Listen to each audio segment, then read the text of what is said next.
right, let's move on and shift our focus to the United States of America. The Epstein files saga is far from over. The U.S. Department of Justice is facing flack for heavily redacting the released dossier on disgraced financier Jeffrey Epstein.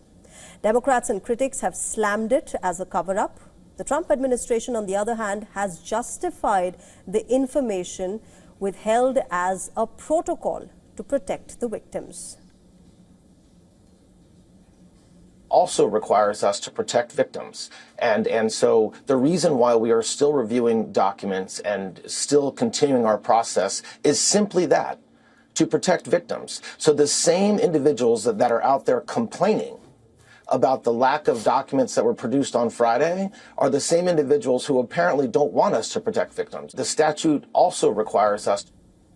Meanwhile, the Justice Department also addressed allegations of purposely redacting a photograph of Donald Trump included in the released cache of files. The conspicuously absent data on Trump in the dossier has not been unnoticed, especially by congressional lawmakers from the Democrat camp. The photo showed a desk with an open drawer containing a photo of Trump with various women, which was flagged by the Southern District of New York for review to protect potential victims. It was part of thousands of documents related to Epstein, who was a convicted sex offender who died by suicide in 2019. In a post on X, the Justice Department said that a photo of U.S. President Donald Trump, which was removed from the cache of Jeffrey Epstein files, was restored on Sunday after officials determined none of Epstein's victims were in the image. American citizens, meanwhile, have expressed disappointment over the underwhelming release, while others say the files do not convey more information than what is already in the public domain.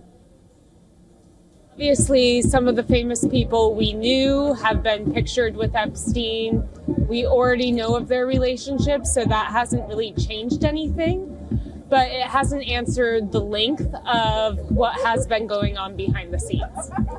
Well, I think it's pretty obvious to me that the delay had everything to do with Trump's Justice Department to redact anything and everything that would tell the truth about Trump and the files. So I think I'm not surprised.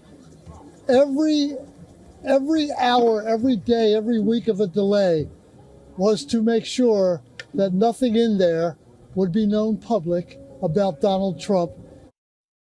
Some Democrat lawmakers are contemplating on further action to pressure the Department of Justice and the Trump administration overall to release more information.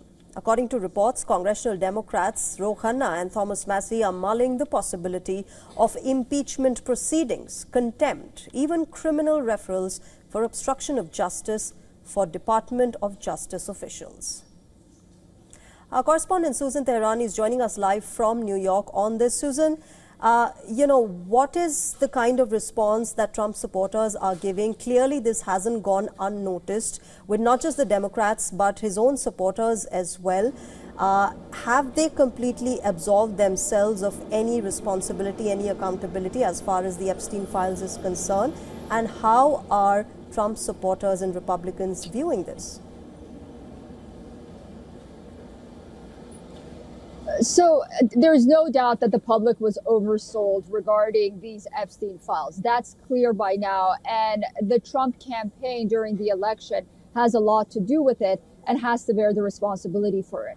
And the Trump administration now, the way they've been handling these files from the very beginning has been an abject PR failure and an insult to the intellect of the American public and those voters that, to a certain degree, the transparency of these files were important to, not to mention a slap in the face to the victims. But the way the Democrats are using this as political fodder, acting like they are holier than thou, is as bad, considering the fact that the bill that they passed, which was a bipartisan bill in Congress, they passed for these files to be released, had numerous loopholes for redactions in it. So the Justice Department can now come out and say that we're actually following that bill. The excuse that Ro Khanna and Thomas Massie brought was that the only way we could have gotten this bill passed was to put the authority of redactions in the hands of the Justice Department. And then when they are redacted, they come out for political gains and say that, the Justice Department isn't doing enough, there are too many redactions. Well, their own bill allowed the Justice Department for these redactions. So it just seems like a vicious cycle right now. And it seems very disappointing, not only for those Trump voters that you mentioned, but for individuals that thought that the Epstein files was an opportunity to show that there is one law for everyone, the rich, the famous, the powerful, and ordinary Americans. And I think bottom line is the more this drags on, the more it shows that the laws are for thee and not for me. Well, Suzanne, interesting that you say that both Republicans and Democrats sail in the same boat. And I guess the Americans now realize this. The American voter realizes this ahead of the midterms. Thanks very much, Susan, for joining us at the moment and getting us the latest. We'll keep coming back to you for more from United States of America.